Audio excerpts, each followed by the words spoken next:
take a deep breath and think about the last place you saw your son.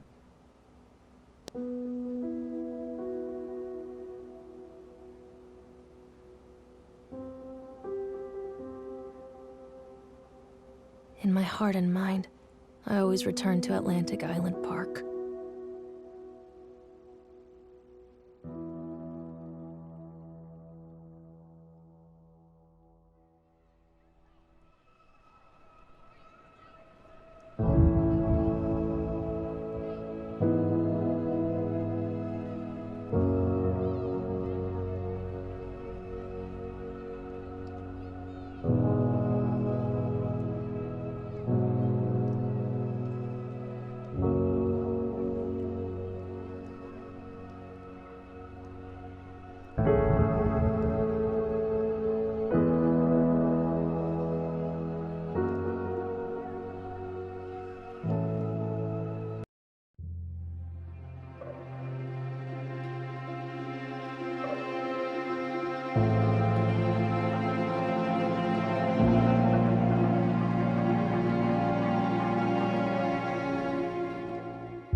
Stories are told again.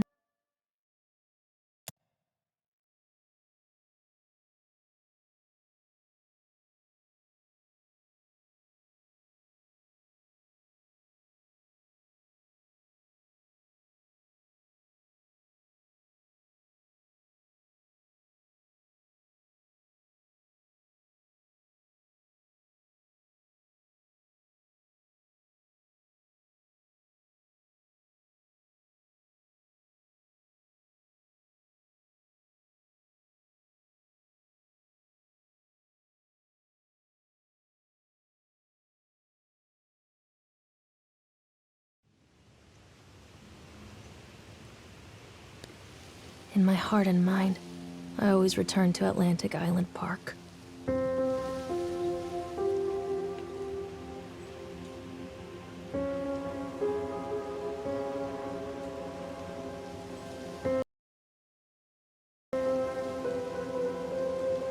Where's Mr. Bear? I haven't seen Mr. Bear, Callum.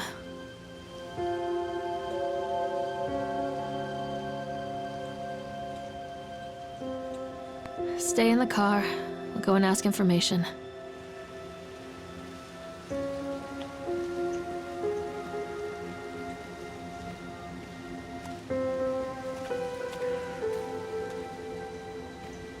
Attention, patrons. The park is now closed. Please make your way to the car park at your earliest convenience. Employees, prepare the park for shutdown.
Hey, Lorraine. Lorraine. Don't blame yourself, Lorraine. People lose things all the time. Take a deep breath and think about the last place you saw your son's teddy bear. Hey, stop! I think your boy just ran into the park. I'll unlock the gates for you.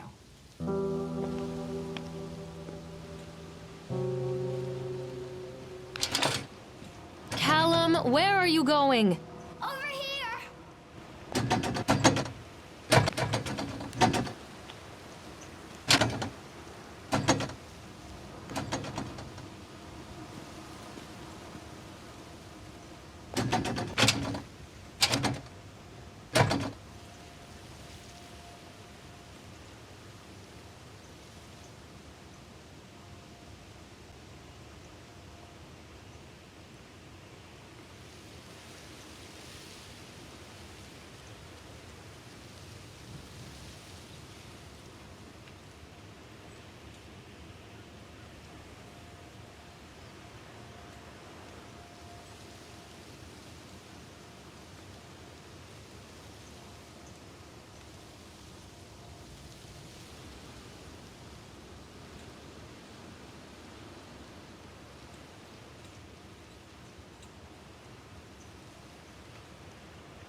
There's something special about the entrance to an amusement park.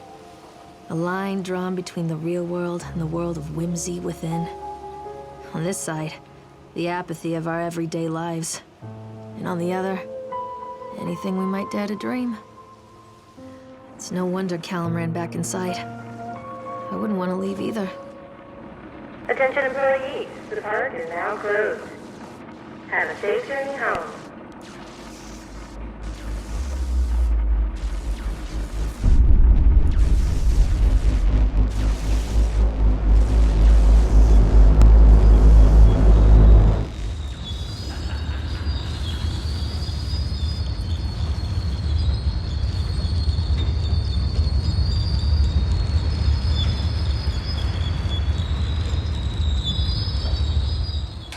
Oh God.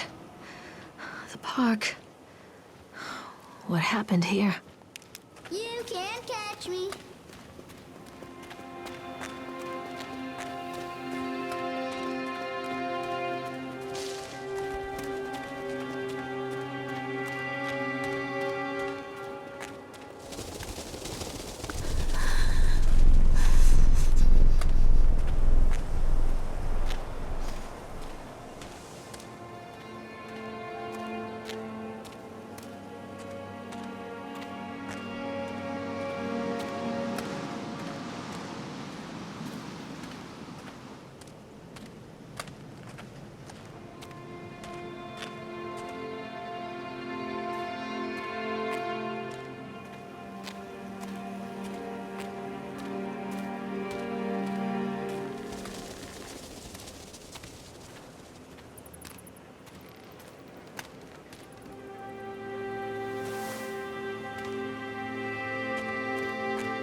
Callum, stay where you are!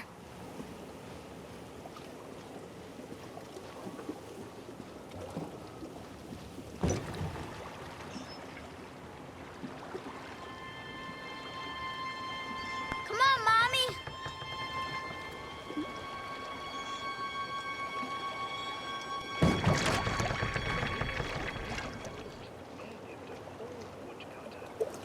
Where are you?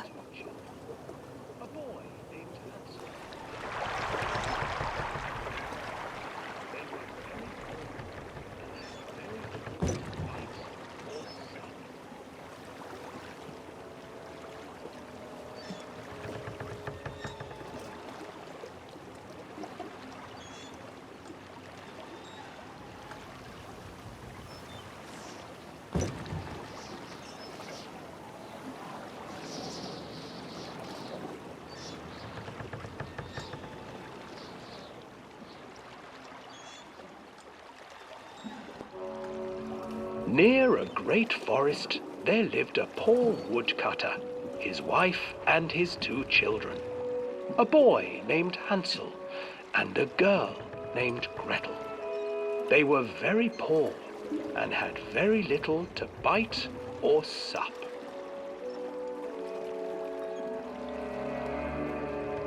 "What will become of us?" the woodcutter asked his wife one night. "I tell you what, husband, we will take the children into the thickest part of the forest tomorrow and abandon them there." "No, my wife, I cannot do that," said the man. "Then we will all 4 starve, you fool." Hansel and Gretel overheard their parents talking, and Gretel began to weep. "Do not fret, Gretel," Hansel said. He crept out of the hut and gathered white stones from the ground to fill his pockets.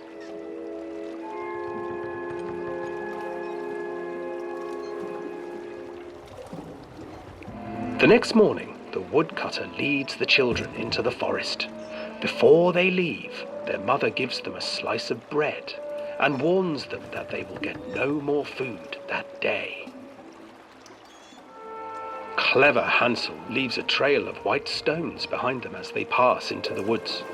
When their father leaves them, the children wait a while, then follow the trail back to their parents' house.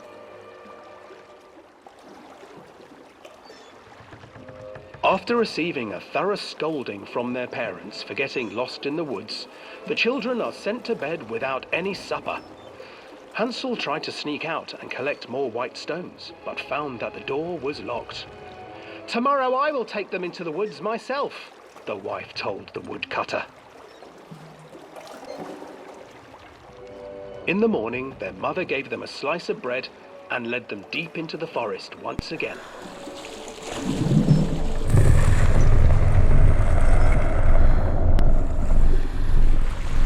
Hansel broke his bread into pieces and left a trail of breadcrumbs to lead them safely home. But hungry-eyed birds snatched up the breadcrumbs and his trail was destroyed. Abandoned by their parents and unable to find the trail home, the children wandered in the forest for 3 days.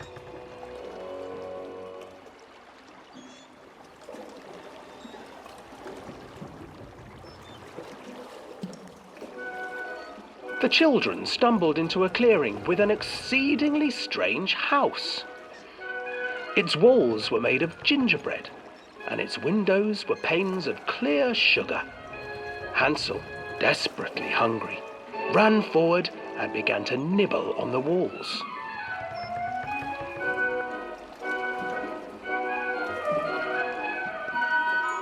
"Nibble, nibble, little mouse. Who is nibbling at my house?" An old woman emerged from the house, sniffing the air and peering around with cloudy eyes. "Oh, you dear children, who brought you here? Just come in and stay with me. No harm will come to you." But Hansel and Gretel stayed back, for the old woman reminded them of their cruel mother.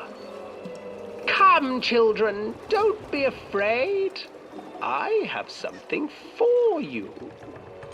The old woman offered them 2 enormous lollipops. The children took them and began to eat. "You see, nothing to fear here. Come inside," the old woman urged, and the children, still licking their sweets, followed.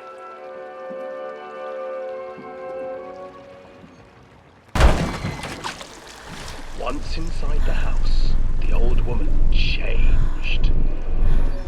She stuffed Hansel into a cage and put Gretel to work, sweeping and cleaning her hut. "Your brother will make a good mouthful," the old witch told Gretel. "Once he is fattened up, I shall feast upon him."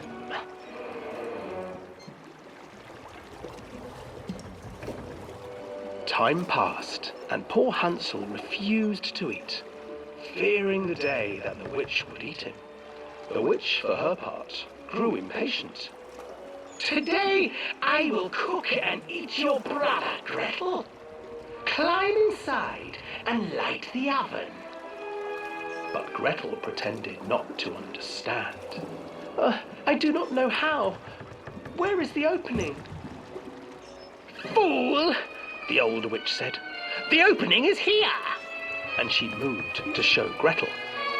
Seizing her courage, brave Gretel gave the witch a shove, and the old crone tumbled forward into the oven. Gretel slid a large iron bolt over the door to the oven. Gretel freed her brother Hansel, and together they lit a fire beneath the oven. And though she screamed and begged, the children sat by the oven until her screams had stilled. She was cooked. And then, because even children can't survive on sweets, they divided up the body of the old witch and ate her.